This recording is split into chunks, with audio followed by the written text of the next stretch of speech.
warm welcome back to your latest industry recap. Airbus A321XLR orders are formally on the chopping board, a new Airbus aircraft and a new delivery. Certainly an episode focusing in on Airbus. Why not begin with a new order, with the plane maker securing a new deal from global aircraft lessor Avolon, providing a boost to the plane maker's backlog. The landmark purchase will see the acquisition of 75 A320neo jets and also adds 15 A330neos to the backlog, with delivery scheduled to occur through 2033. Avolon will, thanks to this deal, expand its commitment with Airbus to over 400 planes, featuring a host of next-generation products that will be required via lease placements. While the deal includes 90 firm aircraft, Avolon is not stopping there. It's also enhancing the contract further, as options will exist for an additional 25 A321neos and 15 A330neos. These options can be activated at a later date, should the leading global aircraft lessor see demand fit.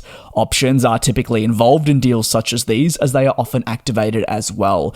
Avolon, the launch customer for the 330neo program, has already received 33 of these jets, with this latest deal further demonstrating the support it has for the wide-body series, which, in all honesty, has been accumulating quite a fair number of orders in recent times. Now, the lessor's order book for the A330neo stretches to 55 aircraft, and the plane offers 25% better efficiency in comparison to the aircraft it is replacing. Those are your older A330ceos, which are on the way out. So it's been a very compelling solution for airlines looking to replace this type, which has just been increasing of late. As for the A321neo, we already know this is among some of the most popular single-aisle jets in the aviation industry today, and it is Airbus's most successful aircraft year over year. Avolon taking advantage of that. They've already welcomed 140 of the broader family, but this future order means it runs deeper, and there are still over 300 planes expected in this series. Over to the next story, and that's going to sit with the Airbus A321XLR. You may recall I took a look at Wizz Air's decision to leave Abu Dhabi and just generally the Middle East, and now it's formally moving ahead with plans to reduce its future fleet of the A321XLR, confirming details in a recent quarterly briefing. The budget European carrier says it's reducing the commitment to the next generation product as part of plans to shift away from the Middle East.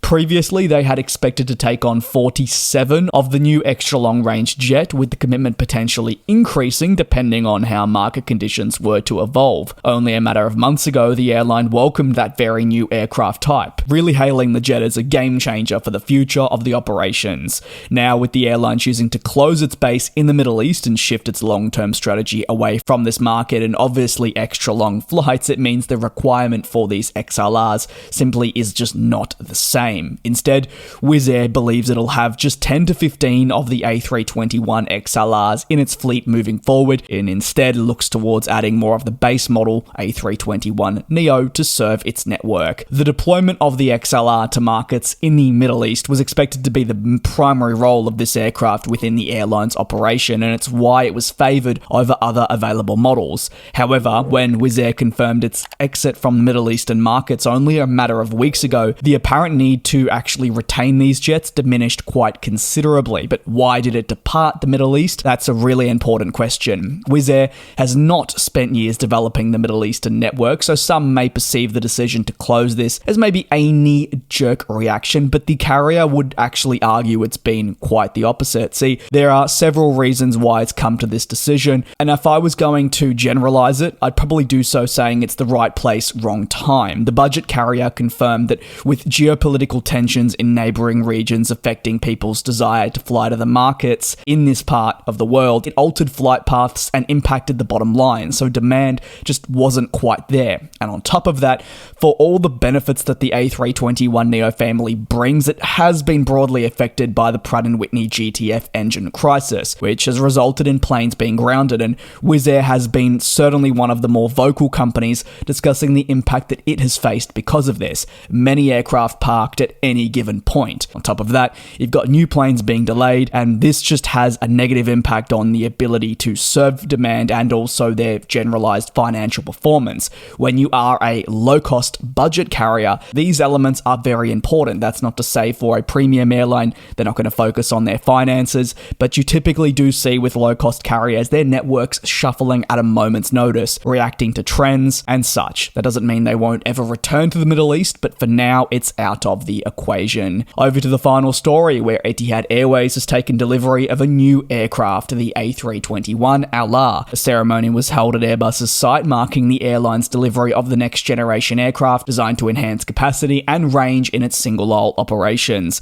The new aircraft is part of those ongoing transformation efforts aimed at expanding the business.